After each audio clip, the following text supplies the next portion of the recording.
Heal the world, make it a better place, right? Words of Michael Jackson. And when I think about music, I think about healing the world and how far we've come from doing what we think is right in music. So today I want to talk to you about the influence of music on youth. Is it beneficial? Music is in everything that we say, that we do. Music surrounds us. And when I think about music, I think about my story in music with me personally. I remember being a teenager, listening to this group, maybe older for some of y'all to even remember, but it was called 3 6 Mafia. And I was listening to them. And when I was listening to them, my body was having like an outer body experience. I really wasn't sure what I was doing, but I was vibing to the beat and I was rocking out. Not aware of what they were talking about, my friend said, "You're talking about killing people, man." I was like, "For real?" It's like, okay, I'm sorry. Later on, when I got introduced to some other music, for example, this title called Gospel Gangsters, I was like, this is a weird title for one. And then the other was like, okay, they are talking about something a little bit different. So my lifestyle also began to change, and they were no longer saying I was doing the same things I was doing before.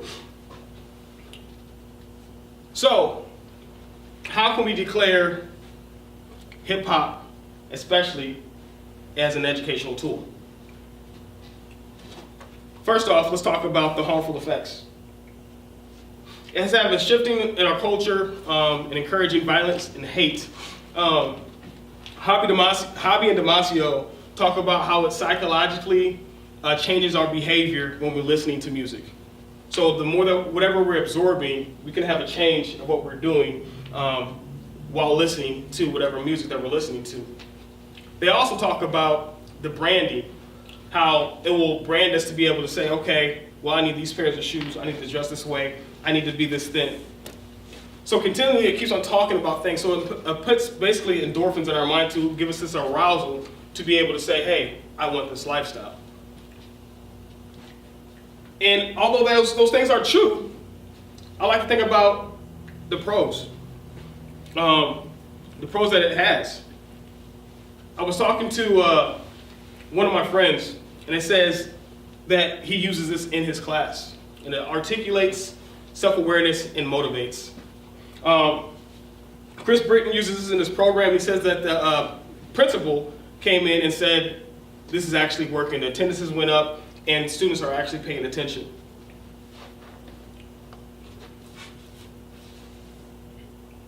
The other thing is that there's an emotional connection of conflict, meaning that adults, if we're not monitoring what our children are putting into, they'll seek whatever they can to actually better themselves, not having an awareness of what's good for them or what's bad, and they'll just continue to listen to anything.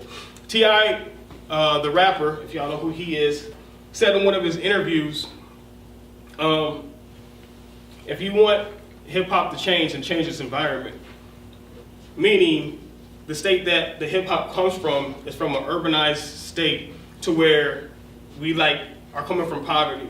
And that's where hip-hop is coming from, so we need to change the state of that. Hip-hop also is great for education because it meets the students where they're at. It deals with them on their actual lives of what they're doing. It's around them with their peers. It has a way of positively influencing them to do the right thing. Whether you're dancing with somebody, when a slow jam comes on, you want to slow dance with somebody that you love, right? Music has that way of doing that with us. The same thing is for hip hop. When certain songs come on, we tend to gravitate towards, if it's a good song, we all go to the dance floor. But it can be used as an educational tool in schools, and it has been proven. So, even though hip hop has adverse effects that sometimes makes it look like hip hop is bad,